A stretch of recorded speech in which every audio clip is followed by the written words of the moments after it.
السلام علیکم۔ آج پیر ہے جنوری کی 5 تاریخ۔ میں ہوں خالد حمید، خبروں کے ایک بلیٹن کے ساتھ۔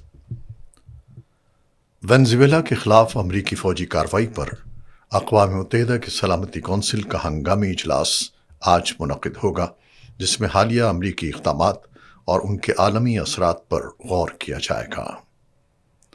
امریکی حملوں کے بعد بین الاقوامی سطح پر شدید رد عمل سامنے آیا ہے، جبکہ عالمی میڈیا رپورٹس کے مطابق وینزویلا کی تیل کی برآمدات مکمل طور پر متاثر ہو چکی ہیں۔ غیر ملکی خبر رساں اداروں کے مطابق امریکی صدر ڈونلڈ ٹرمپ اس سے قبل اعلان کر چکے ہیں کہ اقتدار کی منتقلی تک امریکہ وینزویلا کے معاملات خود سنبھالے گا۔ صدر ٹرمپ کا کہنا ہے کہ وینزویلا کے تیل کے ذخائر کو امریکی تحویل میں لیا جائے گا اور امریکی تیل کمپنیاں وہاں کام کریں گی۔ امریکی وزیر خارجہ مارکو روبیو نے دعویٰ کیا ہے کہ وینزویلا کے صدر نکولس مادورو پر امریکہ میں سن 2020 میں فرد جرم عائد کی جا چکی ہے۔ ان کے مطابق مادورو کو ایک پرکشش پیشکش بھی کی گئی تھی، تاہم انہوں نے کہا کہ صدر ٹرمپ محض بیانات نہیں دیتے بلکہ اپنے فیصلوں پر عمل کر کے دکھاتے ہیں۔ دوسری جانب امریکی جوائنٹ چیفز آف اسٹاف کے چیئرمین جنرل ڈین کین نے انکشاف کیا ہے کہ وینزویلا میں ہونے والے امریکی فوجی آپریشن میں 150 سے زائد بمبار اور فائٹر طیاروں نے حصہ لیا۔ ادھر امریکی صدر ڈونلڈ ٹرمپ نے وینزویلا پر دوبارہ حملے کی دھمکی دیتے ہوئے کہا ہے کہ اگر وینزویلا نے درست رویہ اختیار نہ کیا تو امریکہ مزید کارروائی کرے گا۔ ایئر فورس ون میں صحافیوں سے گفتگو کے دوران انہوں نے کہا کہ امریکہ کو وینزویلا کے تیل اور دیگر وسائل تک مکمل رسائی حاصل ہونی چاہیے۔ صدر ٹرمپ نے وینزویلا کی نائب صدر ڈیلسی روڈریگس اور خطے کے دیگر ممالک کو بھی سخت انتباہ جاری کیا۔ وینزویلا کے صدر نکولس مادورو کو مینہٹن کی وفاقی عدالت میں پیش کر دیا گیا۔ اس سے قبل انہیں اور ان کی اہلیہ کو بروکلن سے ہیلی کاپٹر کے ذریعے مینہٹن منتقل کیا گیا، جہاں سے سخت سیکیورٹی میں بختربند گاڑی کے ذریعے انہیں عدالت میں لایا گیا۔ امریکی میڈیا کے مطابق نکولس مادورو پر منشیات اسمگلنگ اور دہشت گردی سے متعلق الزامات کے تحت مقدمہ چلایا جائے گا۔ مادورو کو اتوار کے روز امریکہ منتقل کرنے کے بعد نیو یارک کی ایک جیل میں رکھا گیا تھا، جبکہ انہیں اور ان کی اہلیہ کو ہفتے کے روز وینزویلا میں امریکی فوجی کارروائی کے دوران حراست میں لیا گیا تھا۔ دوسری جانب مادورو کی گرفتاری کے خلاف بروکلن حراستی مرکز کے باہر احتجاج بھی کیا گیا، جہاں مظاہرین نے امریکہ کی وینزویلا میں مداخلت کے خلاف اور وینزویلا کی خود مختاری اور آزادی کے حق میں نعرے بازی کی۔ مادورو کی گرفتاری کے خلاف نیو یارک کے بروکلن حراستی مرکز کے باہر مظاہرے بھی کیے گئے، جہاں مظاہرین نے امریکہ کی وینزویلا میں مداخلت کے خلاف نعرے لگائے اور وینزویلا کی خود مختاری کے حق میں احتجاج ریکارڈ کروایا۔ اور دوسری جانب ڈنمارک کی وزیر اعظم میٹ فریڈرکسن نے امریکی صدر ڈونلڈ ٹرمپ سے گرین لینڈ پر قبضے سے متعلق بیانات بند کرنے کا مطالبہ کیا ہے۔ انہوں نے کہا کہ امریکہ کو گرین لینڈ یا ڈنمارک کی کسی ریاست کو ضم کرنے کا کوئی حق حاصل نہیں ہے اور قریبی اتحادی کے خلاف ایسی دھمکیاں ناقابل قبول ہیں۔ ان کا کہنا تھا کہ گرین لینڈ اور اس کے عوام فروخت کے لیے نہیں ہیں۔ واضح رہے کہ ڈنمارک کے وزیر اعظم کا یہ بیان وینزویلا میں امریکی فوجی کارروائی اور صدر ٹرمپ کے اس اعلان کے بعد سامنے آیا ہے جس میں انہوں نے اقتدار کی منتقلی تک وینزویلا کے معاملات خود چلانے کی بات کی تھی۔ چین نے واضح کیا ہے کہ وینزویلا میں بدلتی صورتحال کے باوجود دونوں ممالک کے درمیان تعاون کے فروغ کی پالیسی میں کوئی تبدیلی نہیں آئے گی اور وینزویلا میں موجود چینی مفادات کا تحفظ بین الاقوامی قانون کے تحت کیا جائے گا۔ چینی وزارت خارجہ کے ترجمان نے کہا کہ امریکہ کی جانب سے طاقت کے استعمال سے لاطینی امریکہ کے امن و استحکام کو شدید خطرات لاحق ہو رہے ہیں۔ ان کا کہنا تھا کہ چین بین الاقوامی تعلقات میں طاقت کے استعمال کی مخالفت کرتا ہے۔ ترجمان نے زور دیا کہ تمام فریقین کو تحمل کا مظاہرہ کرتے ہوئے استحکام کی بحالی اور خطے میں امن کے فروغ کے لیے تعمیری کردار ادا کرنا چاہیے۔ کراچی میں قانون نافذ کرنے والے اداروں نے بروقت اور مؤثر کارروائی کرتے ہوئے شہر کو ممکنہ بڑی تباہی سے بچا لیا۔ سی ٹی ڈی نے 2000 کلو گرام سے زائد تیار دھماکہ خیز مواد برآمد کر کے 3 دہشت گردوں کو گرفتار کر لیا۔ Additional I G C T D Zulfiqar Larik اور D I G C T D Ghulam Asfar میسر کے مطابق بلدیہ رئیس کوٹ میں کارروائی کے دوران ایک دہشت گرد کو گرفتار کیا گیا، جس کی نشاندہی پر شہر کے مختلف علاقوں میں مزید چھاپے مار کر 2 دیگر ملزمان کو بھی حراست میں لیا گیا۔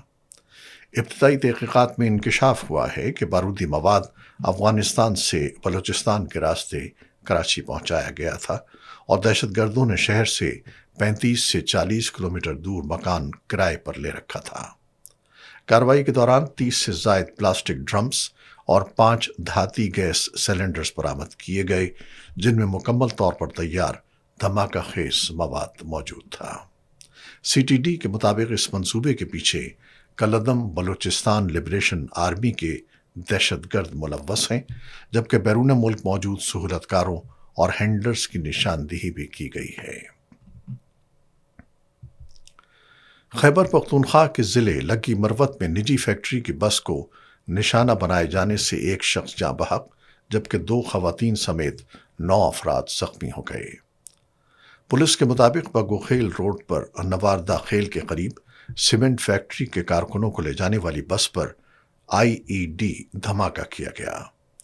ضلعی پولیس کا کہنا ہے کہ حملے میں فتنۃ الخوارج سے تعلق رکھنے والے دہشت گرد ملوث تھے، جبکہ زخمیوں کو فوری طور پر ہسپتال منتقل کر دیا گیا۔ پاکستان اسٹاک ایکسچینج میں تیزی کا رجحان برقرار ہے اور 100 انڈیکس پہلی بار 1,83,000 کی سطح عبور کر گیا ہے۔ کاروباری ہفتے کے پہلے روز انڈیکس میں 4,748 پوائنٹس کا اضافہ ہوا اور یہ 1,83,878 پوائنٹس پر ٹریڈ کرتا رہا۔ نئے سال کے تیسرے کاروباری دن تک 100 انڈیکس میں مجموعی طور پر 9,000 سے زائد پوائنٹس کا اضافہ ریکارڈ کیا جا چکا ہے، جبکہ 10 دسمبر سن 2025 کو انڈیکس پہلی بار 1,70,000 کی حد عبور کر گیا تھا۔ پاکستان اور چین نے افغانستان پر زور دیا ہے کہ وہ اپنی سرزمین پر موجود دہشت گرد تنظیموں کے خاتمے کے لیے مزید واضح اور ٹھوس اقدامات کرے۔ یہ مطالبہ چین اور پاکستان کے وزرائے خارجہ کے بیجنگ میں ہونے والے اجلاس کے بعد جاری مشترکہ بیان میں سامنے آیا ہے۔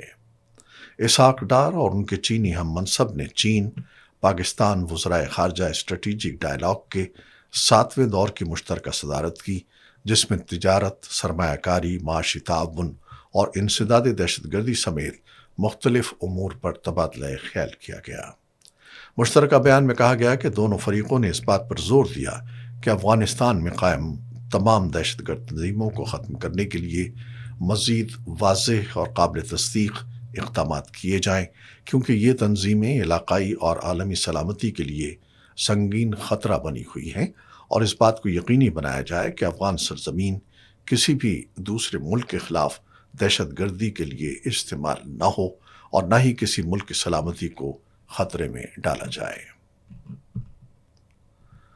امریکہ کے صدر ڈونلڈ ٹرمپ نے خبردار کیا ہے کہ اگر بھارت نے روسی تیل کی خریداری محدود کرنے سے متعلق واشنگٹن کے مطالبات تسلیم نہ کیے تو امریکہ بھارتی مصنوعات پر ٹیرف میں مزید اضافہ کر سکتا ہے۔ ایئر فورس ون میں صحافیوں سے گفتگو کرتے ہوئے صدر ٹرمپ نے کہا کہ بھارتی وزیر اعظم نریندر مودی ایک اچھے آدمی ہیں اور انہیں معلوم تھا کہ وہ اس معاملے پر خوش نہیں تھے۔ ٹرمپ کا کہنا تھا کہ امریکہ بھارت کے خلاف بہت تیزی سے تجارتی ٹیرف بڑھانے کی صلاحیت رکھتا ہے۔ یہ بیان روسی تیل کی خریداری سے متعلق سوال کے جواب میں سامنے آیا، تاہم بھارتی وزارت تجارت نے تاحال اس پر کوئی باضابطہ رد عمل نہیں دیا ہے۔ واضح رہے کہ امریکہ نے گزشتہ برس روسی تیل کی بڑی مقدار میں خریداری پر